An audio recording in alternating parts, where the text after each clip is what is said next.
Welcome to this week's episode of Faster Masters Rowing Radio. Grab a seat at the table as Masters rowing coaches Marlene.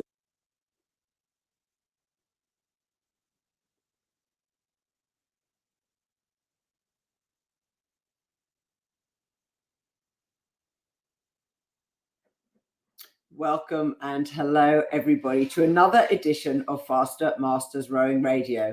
I'm Rebecca Caro, and today we're going to be talking about what percentage of the rowing and sculling stroke is delivered by your legs, your back and your arms.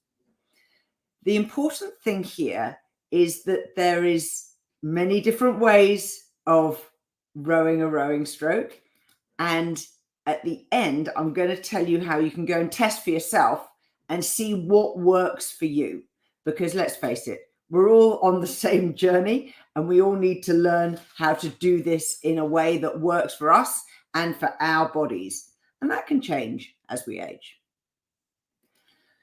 Now, the classic rowing stroke uses your legs first and then your back and then your arms, and this is often called the sequential stroke. There is a stage when you're learning to row where you tend to be a little bit jerky in your movements, and these three parts of your body can be a little bit separated. So the legs go, and then there's a clear transition to the back moving and then to the arms. We patronizingly used to call this rowing by numbers because it looked so mechanical. That's a very bad reference to my time at Thames Tradesman in London. Hello to any tradesman people who might be watching.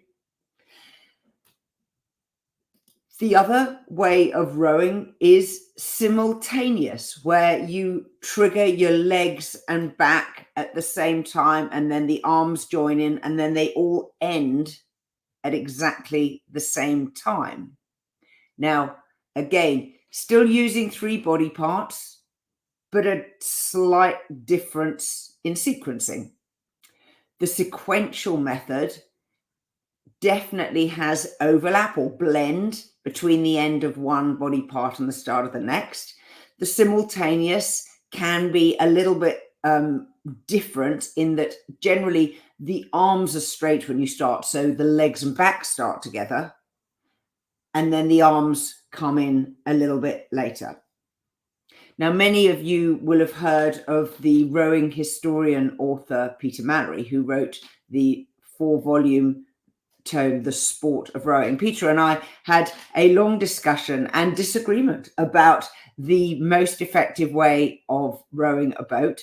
He had spent a lot of time, and part of the core of that book was taking still images from video and putting them together in sequence so that you could see the technique that different rowing coaches were teaching to their athletes at different periods over history. And he was very firmly of the view that the simultaneous was advantageous. Now, one of the things that I like in the sequential movement is that I believe it gives a longer time in the water and a longer stroke rate, stroke length in duration from catch to finish. And you can definitely see the difference in those two different ways of rowing if you look at a force curve on a rowing machine. If you use the simultaneous method, what tends to happen is you get a higher curve, so the peak of absolute power is greater because you're delivering two body parts, in this case mostly your legs and your back, at the same time. But you can't sustain it for as long, and so the actual length of the curve is shorter. By contrast, if you do the sequential method, the curve is longer, but the peak can be lower. There are obviously benefits in both approaches. One of the things that I want to talk about, though, today is that overall, whether or not you choose one or the other version or some blend in the middle, Rowing's about the effective delivery of power and recruiting muscles into that endeavour. And so what I like to look at is how are we managing each part of the body as we go through the stroke. Let's start with the legs. Very straightforward. You're rocked forward in your catch position. Your arms are extended.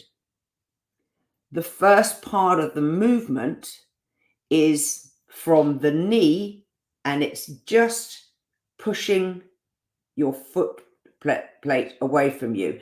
Nothing else moves. So it's from the knee to your ankle.